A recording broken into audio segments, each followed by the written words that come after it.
All right, guys. So actually, a part two on there. There was a reason why I shared the screen. Um, so let's go to. So here's where I would look at for you, for everybody in Team LHR or a coached athlete, if you really want to kind of dive into some of this stuff a little bit more. So let me go to here. So I think one of the things I would look at is, so if you go to your members and then courses, you'll come to this page. um, so you can look at post-marathon recovery. So this first one, it's only crossed out because I've completed the lesson, but it's an old blog. Post-marathon recovery, why is it so long, kind of goes into that study that I referenced in the first video. And then post-marathon recovery, I think that's an actual video. Yeah, that's an actual video. So it kind of goes into that a little bit more in depth. So you probably can bypass the blog post and you can probably go straight into the video. And then I think if you want to learn a little bit more, what I would do is go back to courses, and then you could go into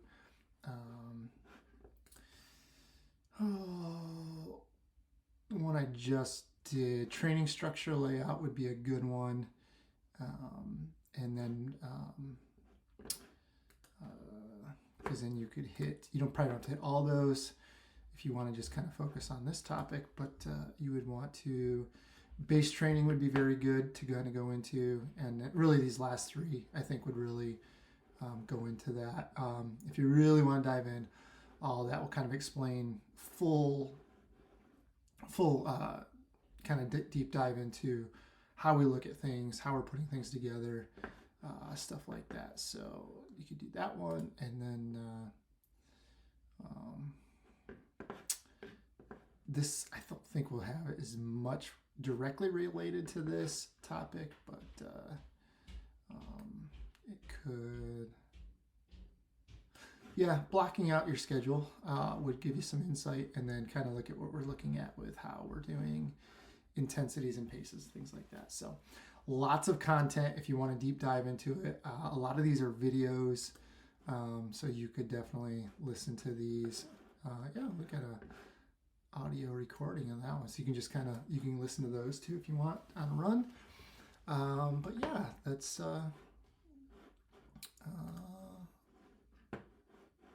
something that you can do. So in any case, just kind of looking back at what would be good for you to kind of go full into this topic if you want to. But again, yeah, all you gotta do is go to members, courses, and then those ones that I showed you. So it should be good. All right, I'll talk to you later. All right, see ya. All right, guys, Luke here, and I just wanted to, one of my athletes brought this up, and I thought it was a good question. I think, I think that I think he's going, I think he's maybe I'm confused, I don't know, but the truth is, like, I think he's trying to compare what he's kind of going through versus like a general situation. I don't know. At least that's how I interpreted it. But in any case, I feel like I was going to respond to him, but I thought this would be a good video for all of our athletes.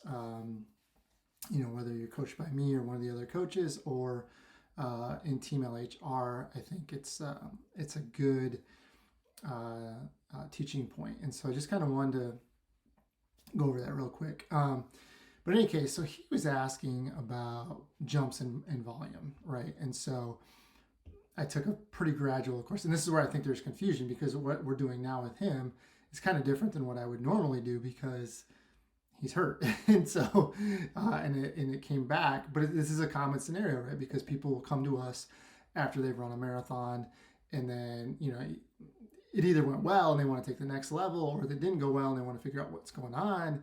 In either case, they did a marathon, and we're just learning about them as an athlete. And trying to bring them up to speed and jump them into another segment. So there is kind of a learning time there, right? And so, so I always am fairly conservative with an athlete when I bring them back. But again, in his case, he's hurt coming off. He ran his marathon. We started him up out of downtime, and then he got injured, and then we had a little bit of setback in there, and so we're now just getting to the point where he's going to be able to train at a higher level, start doing some more structured workouts and things like that, right? So in any case, that's where his question came from, was like, why is there not bigger jumps when coming back? And he asks, like, I understand about adaptations and all that good stuff, just curious, right?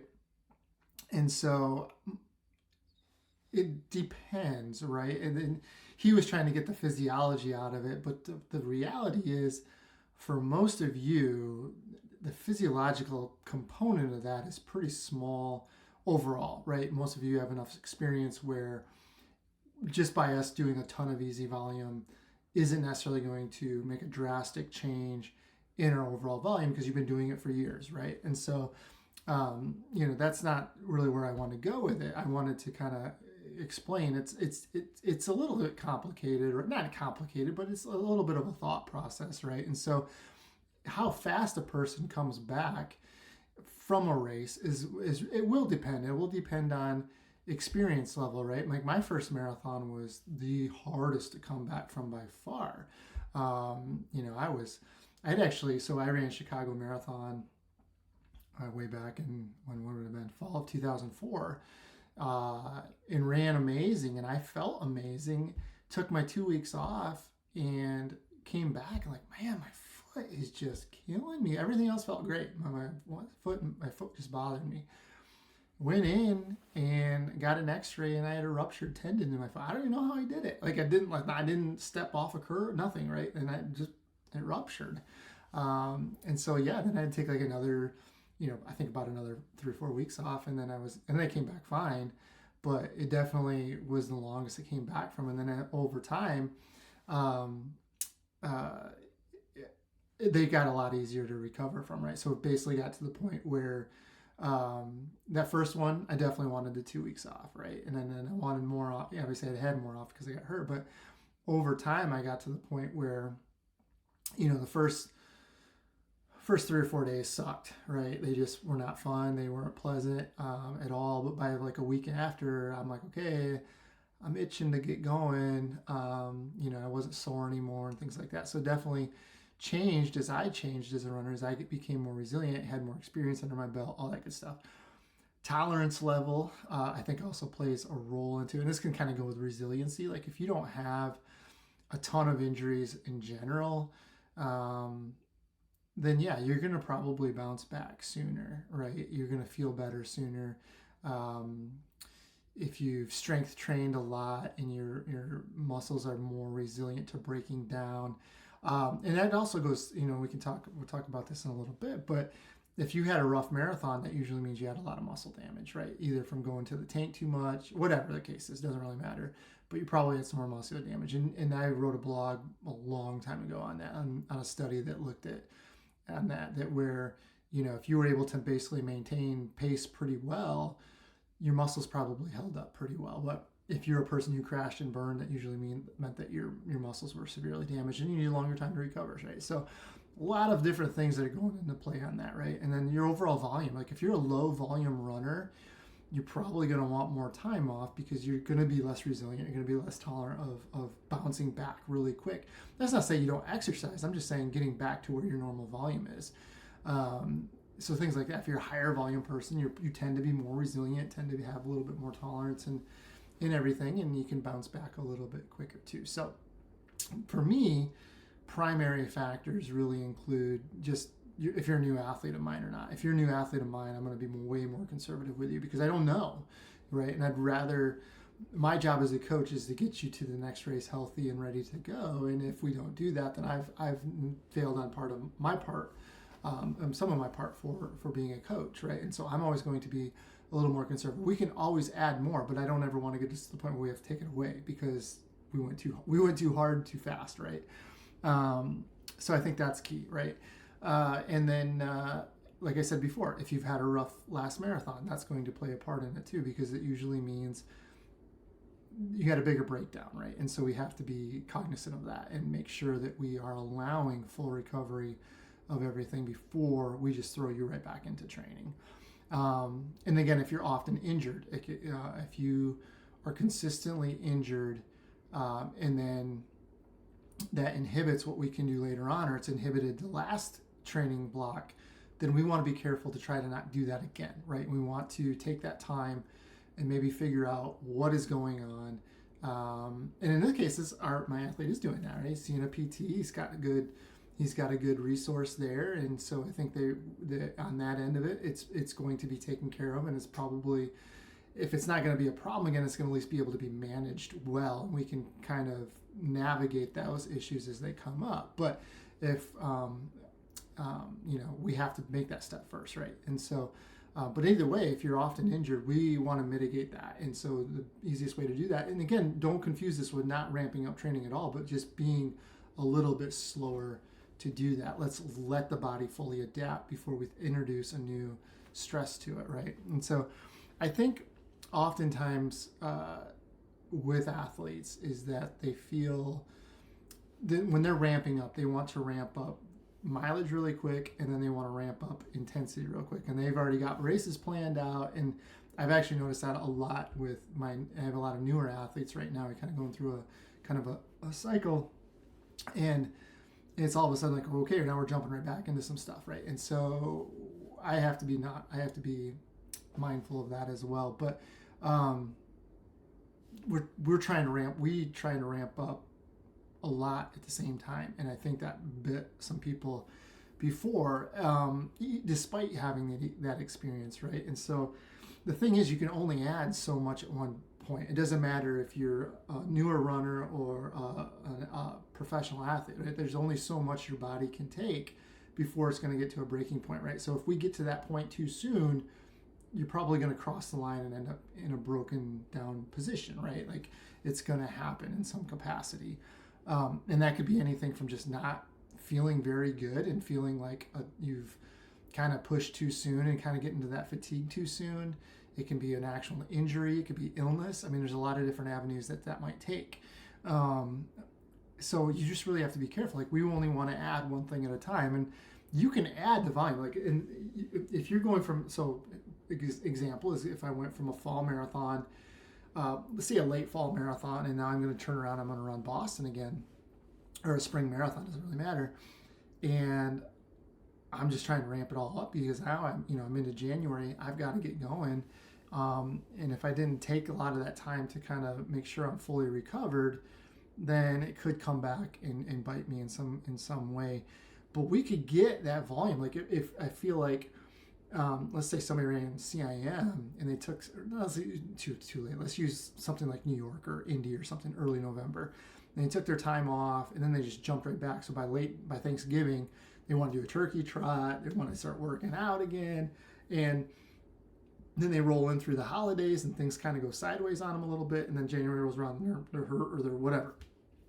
And so, my point with that is really like what we could have done is we could have picked one of those, right? We could have picked mileage. I usually pick volume because I feel like you get the volume first and then you add the intensity, right? So that involves adding the days I want to run. If I run 5 days a week, I want to get back to 5 days a week, and then I want to get the volume back to where I feel comfortable doing workouts. And then lastly, I'll introduce workouts. And the workouts that we introduce, if you go back to our base training stuff, it's things like strides and hills and fartleks and things like that, where we don't have to be tied down to paces and all this other stuff. We can just use effort and how we're feeling for that day, right? And so that's really where we're looking at. So that's how I approach it. So you can get to that volume, and then it also too, you don't have to get back to your peak volume. Like, if you got to peak 60 miles a week, you say you followed the advanced Hansen's marathon method plan, and you got 60, 65 miles a week, right? You don't have to get back to like 55, 60 miles a week, right? You can get to like 30, 40 easy volume, stay there.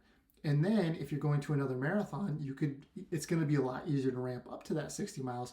Or if you're going to say like a half marathon, or you're going to do a speed segment or something like that, you don't have to get back to that 60 miles a week. We could probably do very, very well on 45, 50 miles a week, right? And so that's going to be, so you're already at a high percentage of what you want to be at. We don't have to add a ton more, but it's going to be a lot easier to get there if we just kind of gradually reintroduce that volume.